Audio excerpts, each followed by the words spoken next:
Supreme কোর্টে তৃণমূল কংগ্রেসের করা এসআইআর মামলার শুনানি হবে ফের আগামী সোমবার এবং আজকে কিন্তু নির্বাচন কমিশনকে নোটিশ দিয়েছে সর্বোচ্চ আদালত। 7 দিনের মধ্যে জবাব তলব করা হয়েছে। সরাসরি আমরা চলে যাব, আমাদের প্রতিনিধি বিজেন্দ্র সিংহ রয়েছেন আমাদের সঙ্গে। বিজেন্দ্র, আজকে সওয়াল জবাবে তৃণমূল কংগ্রেসের পক্ষ থেকে কি কি অভিযোগ করা হলো?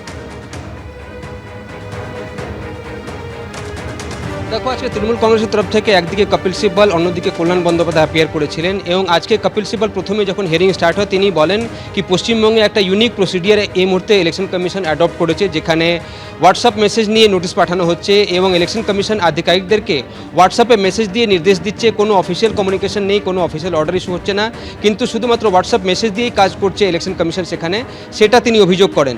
তিনি বলেন কি 1,32,00,000 লোক এরম চিহ্নিত করেছে ইলেকশন কমিশন, যাদেরকে ইললজিক্যাল ডিসক্রিপেন্সিস বলা হচ্ছে। অর্থাৎ এই ইললজিক্যাল ডিসক্রিপেন্সিসগুলো কি সে কেউ জানে না, কিন্তু তাদেরকে নোটিশ পাঠানো হচ্ছে এবং তাদেরকে বিভিন্ন তথ্যগুলো চেয়ে পাঠানো হচ্ছে।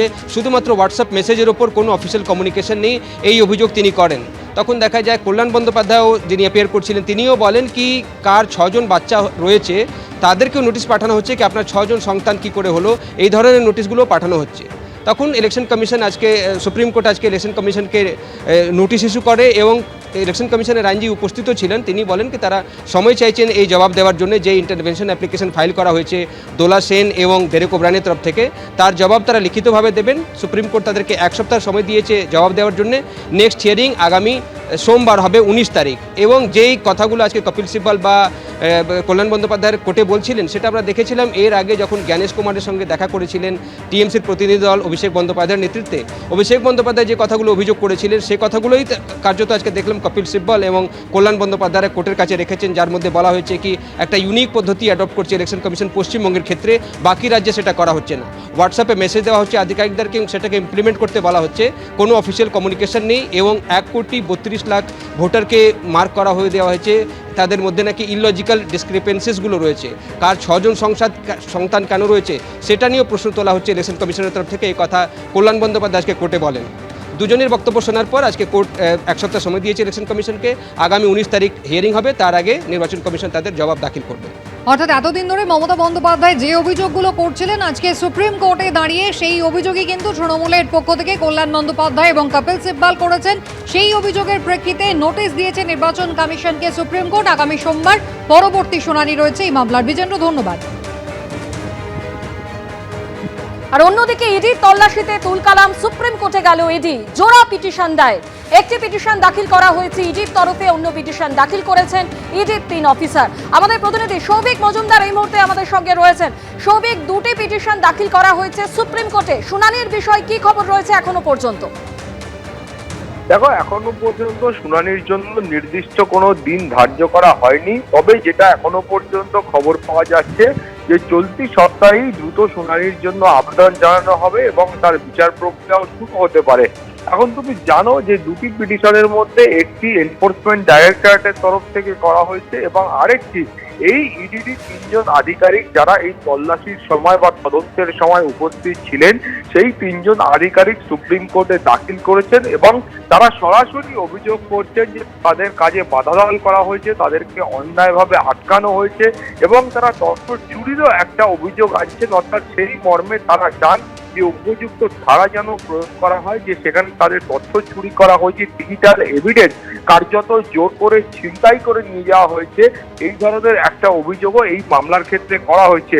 ফলে তারা অবিলম্বে যারা চাইছেন যে এই মামলার তদন্তভার সিবিআইকে দেওয়া হোক এবং তার পাশাপাশি ইতিমধ্যে যে এফআইআর গুলো দায়ের হয়েছে সেই এফআইআর এর ভিত্তিতে যেন কড়া কোনো পদক্ষেপ না গ্রহণ করা হয়, সেই দাবি তারা সুপ্রিম কোর্টের কাছে করেছেন এবং সেই আবেদন তারা করেছেন।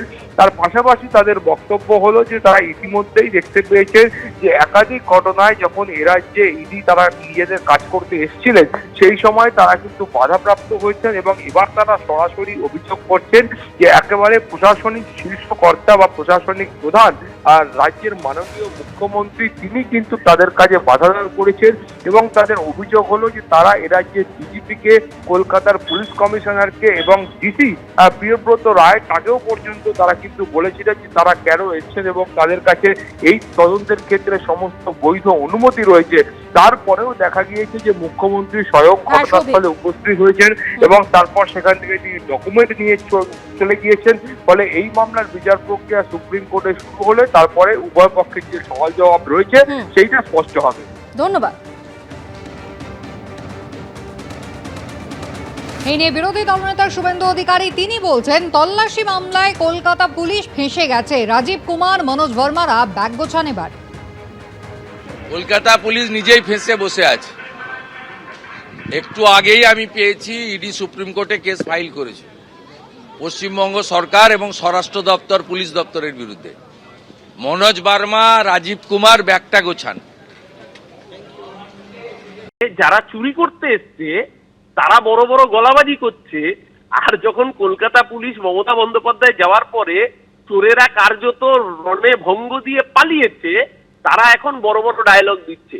যদি তারা সৎসাহস নিয়েই কাজ করতে আসতেন, যদি তাদের অনৈতিক অভিসন্ধি না থাকতো, তাহলে সেদিনকেই তারা ফাইল, হার্ড ডিস্ক, ল্যাপটপ তারা মমতা ব্যানার্জির হাতে তুলে দিতেন না।